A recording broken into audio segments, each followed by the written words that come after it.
welcome to class. In today's government class, we'll be looking at a very, very, very interesting person. And the person we are going to be looking at is the third person in the trinity of a nation's government. I know you're wondering who this person is. Well, let's take a look at a bit of the characteristics of this person. This person is someone that knows us so much, that knows what we need, what we want, how best to get us what we need, what exactly is going to fit that need that we have. Like, this person just knows us better than, the government at higher levels. So this person is the local government. The local government is the government of the people at the local level, the government that knows the people at the local level, the government that understands the needs of the people at the local government and how best to meet the needs of these people at their local levels. This person is the local government. Let's just take a look at a more standardized definition of the local government. So, just in case we have to write it in the exam so we don't look very local. So, yes, let's take a look at a more standardized definition of the local government. The local government is defined as a government established by an act of parliament to deal with issues as it affects people at the local level. So this is, yes, a more standardized definition of a local government, but I prefer to look at a local government through the lenses of what they do. What do they do? I prefer to define the local government by what they do rather than, using a standardized definition and all that. So yes, let's look at what the local government does to help us understand better who the local government is. The local government, they are the ones that create our motor parks for us. Now take a look at a scenario where you have to work or you just have to keep working aimlessly. You don't even know, okay, this is where we take LLA motor, this is LLA car park, okay, this is Songo car park, okay, this is Bodija car park, and the rest. And you just have to work aimlessly until a lucky vehicle stops along the road, and then you just up into the vehicle and the vehicle says, okay, yeah, I'm going to Bodija, and then you go. And then you have to wait again at Bodija for the next lucky vehicle that will probably be going towards, Ojo. And until you get the lucky vehicle, you just have to keep walking aimlessly. Now, what the local government does is that they create motor parks for us so that we don't have to keep walking aimlessly looking for vehicles. Another thing the local government does is they are the ones that create our markets for us. So yes, we know the famous Bodija market, we know the famous Ikorodu market, and other markets around Nigeria.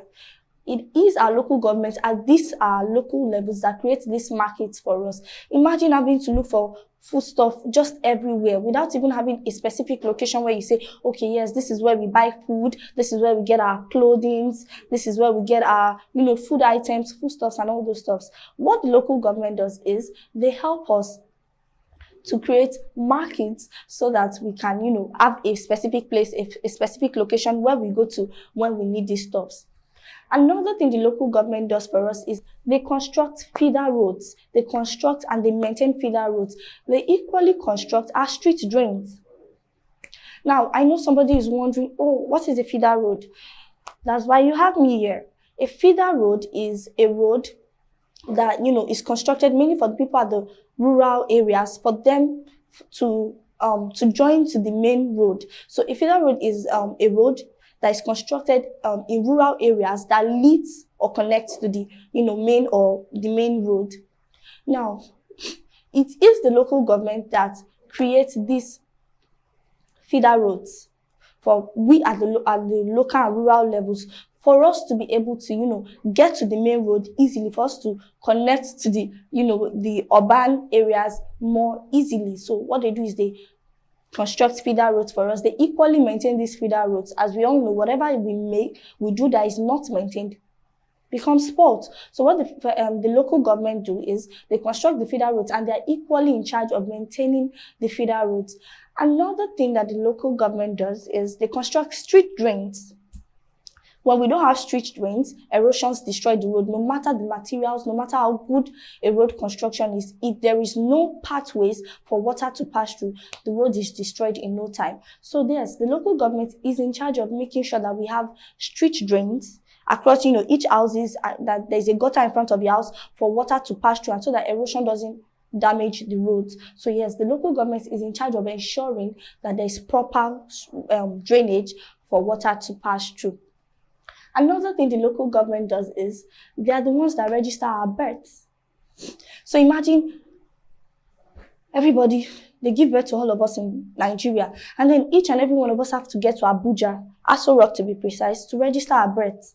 To register that, okay, yes, there's another addition in Nigeria. That will take a whole lot of time. Even the people working at Aso Rock they'll be frustrated because the amount of people that even give birth every day is enough, for them to be frustrated. So what the local government do is they ensure that even at our local levels, we can register our births. We can register our births. And also they are in charge of registering deaths. Unfortunately, whatever is born will die. So yes, the local government also registers death. That so person is no longer a citizen of Nigeria because of the virtue of being dead. So yes, the local government areas are also in charge of registering the deaths of people. They are also in charge of registering marriages. Okay, this person and this person is married, for them to know that, okay, yes, there's a new family in Nigeria. They are the ones that register marriages. Instead of each and every married couple having to go to Aso Rock to, register their marriage, the local government at our local levels, at our rural levels, help us to register our births. So now I've given us a peek into the functions of the local government, but this is not all the local government do. Later in class, we'll be looking at more of the functions of the local government. Thank you.